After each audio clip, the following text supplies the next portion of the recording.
Olá, seja muito bem-vindo, seja muito bem-vinda em mais uma aula do nosso curso de Políticas Macroeconômicas. Na aula anterior, na sétima aula, nós abordamos muito sobre a taxa de desemprego. Eu falo que a taxa de desemprego, de fato, é um indicador econômico muito utilizado e que tem sua deveras importância dentro de uma economia, dentro de um país, mas a gente tem também um outro indicador muito ligado ao ser humano, porque eu falo assim, alguns indicadores estão muito ligados ao dinheiro, enquanto que outros estão muito ligados ao ser humano, como por exemplo a taxa de desemprego, é ligado aí à força de trabalho, à força do ser humano apto a trabalhar.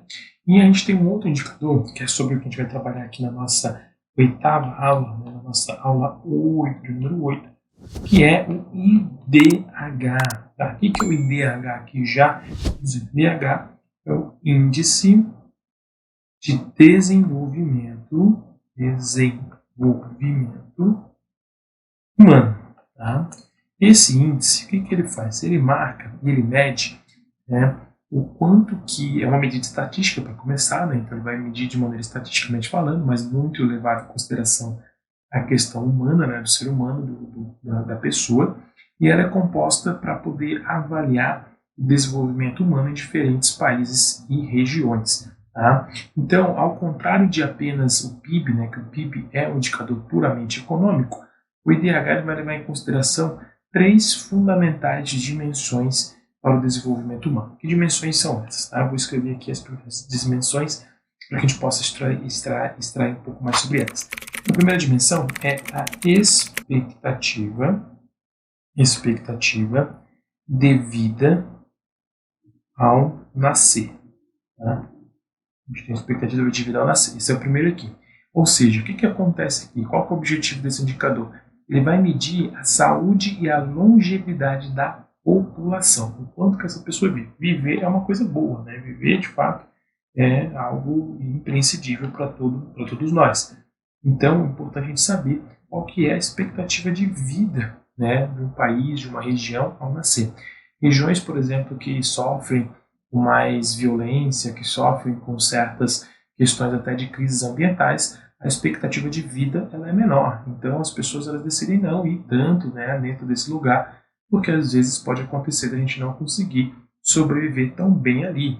Então, esse é um ponto muito crucial, muito importante, que a gente precisa prestar atenção. Tá? Outro indicador é a visão da educação, outro viés, outra dimensão, que é a educação, que é avaliada através das médias de anos de escolaridade para adultos e também aos anos esperados de escolaridades para crianças e para também ali em idade escolar. Tá? Então a gente tem de fato aí todo esse disclaimer. E a última dimensão que é medida, é a renda nacional bruta. A renda nacional bruta per capita. O que essa renda mede? Ela vai refletir ali o padrão de vida econômico. A gente vai ter tudo isso. O IDH ele funciona o seguinte: o IDH ele é medido de 0 a 1. E quanto mais próximo de 1, melhor vai ser e maior vai ser o nível de desenvolvimento humano. Tá? Ou seja, melhores vão ser as condições de vida humana que a gente vai ter. Vamos pegar um exemplo aqui? Então, eu vou trabalhar aqui com dois países. Tá? Vou trabalhar com o país A e o país B. Tá? No país A, a gente tem aqui, eu vou chamar assim de EVN, tá? Expectativa de vida ao nascer. A gente vai ter aqui EVN tá? De quanto? No país A, nós vamos ter um EVN de 80 anos. Enquanto no país B, nós vamos ter um de 70 anos, tá? Expectativa de vida. Quer dizer que as pessoas que chegam de 70 morrem? Não. É a expectativa de vida média. Tem pessoas que passam, tem pessoas que nem chegam lá. Então, é a expectativa de vida média. Eu vou, então, esse aqui é o indicador EVN, expectativa de vida ao nascer. E aí nós temos o da educação. Olhando para a educação, nós temos aqui que, combinando a média dos anos escolares para adultos e os anos esperados de escolaridade para criança, a gente tem que o país A ele tem aqui 10 anos de escolaridade, enquanto que o país B tem 15 anos de tempo de escola. Tempo de escola, ou seja, tempo o que as pessoas passam estudando. Aqui eu estou combinando escolaridade de adultos, escolaridade de criança, fazendo uma média. Tá? E aí, a gente vai fazer o quê? Então, a gente vai pegar aqui, ó. Já a renda nacional per capita, então eu vou colocar assim, ó, RNP, RNC, na verdade, eu vou chamar assim, ó, de RNC, vai ser de quanto? Então, no país A, eu tenho uma renda per capita de 40 mil, enquanto que no país B, eu tenho uma renda per capita de 20 mil. Tá? Então, a gente tem esse cálculo. Aí, o que acontece? Com base em diversos estudos e diversas amostras, é estabelecido dentro de uma tabela, que depois você pode pesquisar a tabela do IDH, quais são os máximos, né, os mínimos. Olá, peço desculpas por interromper sua aula por um breve momento, mas tenho algo importante e vantajoso para compartilhar com você. Se você está gostando desta aula, tenho uma ótima notícia. Agora você pode levar sua experiência de aprendizado para o próximo nível fazendo sua matrícula em nosso site. Ao se matricular, você terá acesso exclusivo a uma série de benefícios. Primeiro, você pode baixar a apostila completa do curso em PDF, perfeita para acompanhar as aulas e revisar o conteúdo sempre que precisar. Além disso, ao concluir o curso, você terá a oportunidade de adquirir um certificado de conclusão, um grande passo para o seu desenvolvimento profissional e acadêmico. E sabe o que mais? Ao assistir às aulas diretamente em nosso site, você terá uma experiência de aprendizado sem interrupções ou propagandas. Isso significa mais foco e eficiência no seu estudo. Então, não perca essa chance. Clique no link na descrição deste vídeo ou visite nosso site para se matricular agora mesmo. É rápido, fácil e vai transformar a maneira como você aprende. Agora, vamos voltar à aula. Obrigado por sua atenção e nos vemos no site. E os máximos para cada questão aqui, para ser levado em consideração. Por exemplo, o máximo de anos que uma pessoa pode ficar na escola também não quer dizer que a pessoa vai ficar 30 anos na escola. Não, tem o máximo de anos que ela pode ficar na escola. Porque se ela passar disso, aí também é uma coisa ruim. Né? A mesma coisa, idade nem tanto, mas mais em consideração a escola, mas eles colocam o mínimo e máximo aqui para poder fazer todo um contexto.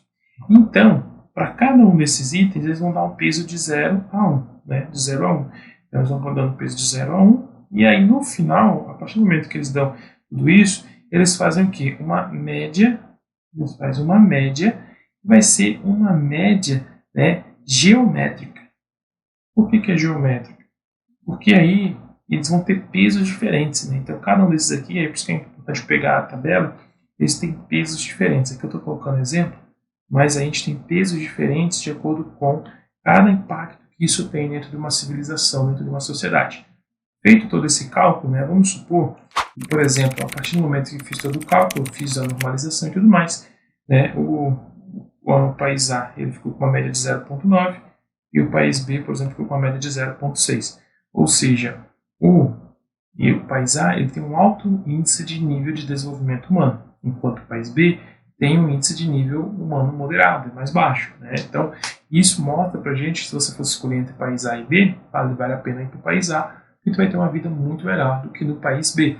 Ah, mas pode ser que o país B melhore? Sim, de acordo com as políticas, de acordo com todos os critérios estabelecidos dentro do critério macroeconômico, é possível melhorar tudo isso. Então, a partir do momento que eu tenho o IDH, a partir do momento que os países têm o IDH, eles conseguem o quê? Primeiro de tudo, o que é possível? Eu consigo comparar desenvolvimentos e tomar decisões estratégicas para mudar. Então, no momento que eu sei o qual país, por exemplo, aí eu tenho um país do mesmo tamanho que o meu, na mesma região, né, principalmente na Europa, né, que é muito próximo um país do outro, que pode olhar, é possível me comparar e verificar o que eu posso fazer diferente que não fiz para poder ter melhoria no IDH. Outra questão é que aí não vou olhar, né, não olhar somente para economia. Os outros indicadores que nós já estudamos e nós vamos estudar, eles têm um viés muito econômico. Então, quando a gente olha para o IDH, a gente está indo além do crescimento econômico. Estou olhando para a saúde, né? Então, por exemplo, o que faz com que uma pessoa tenha uma expectativa de vida maior ao nascer? Saúde, né? Acesso à saúde, acesso a medicações, acesso, de fato, a todas essas questões que podem salvar a vida da pessoa e fazer com que ela tenha menos doença durante o período de tempo que ela está viva. A partir do momento também que a educação ela é importante também, né? Ou seja, para desenvolver um ser humano, ele precisa de educação para que ele possa ter acesso a outras necessidades, né? Hoje em dia, por exemplo, dentro do IDH, que é calculado hoje, é levado em consideração também até o acesso à tecnologia, como a internet, né? Então, se as pessoas têm acesso à internet, também está sendo ali pesado na hora de se calcular se um país ele é bem desenvolvido para os seres humanos ou não, né? Então, isso é muito importante. E aí também, né, ele serve para políticas públicas. A partir do momento que os governantes, de fato, eles querem fazer o bem, eles querem, de fato, criar melhores formas de trabalhar com as pessoas, que as pessoas tenham, de fato, acesso a certas questões, ele trabalhar com base na visão do próprio DH vai trazer muitos bons resultados. Por quê? Porque ele vai ter, de fato, dados concretos na mão do que a civilização, do que a sociedade está precisando para poder conseguir sobreviver melhor, né? Então a gente tem, de fato, a visão do IDH. O IDH é muito importante, como você pode ver, né? Então, como que ele é medido, né? Então a gente tem esses 3 viés, 3 dimensões, né? Como que ele vai dar as notas aqui, tem uma tabela, você pode pesquisar e encontrar essa tabela bem simples. Também a gente vê, de fato, o impacto dele aqui, a importância dele dentro do desenvolvimento de países, não somente olhando para a grana, mas olhando também para o desenvolvimento das pessoas, combinado? Eu espero que você tenha entendido, espero que você tenha gostado. Obrigado por assistir essa aula até o final. Um grande abraço e até mais. E aí, tudo bem? Estou passando apenas para deixar um recado bem rápido para você que acabou de ver essa aula e que gostaria de assistir a todas as aulas desse curso. É bem fácil, basta você clicar no link que está na descrição deste vídeo ou acessar www.novacursos.com.br. Fazendo sua matrícula em nosso site, você terá acesso a todas as aulas desse curso e mais centenas de outros cursos, além de poder fazer avaliação. E caso você queira, poderá estar adquirindo o certificado com um valor bem acessível. Esse foi o recado que eu queria dar, aguardo sua matrícula. Até breve!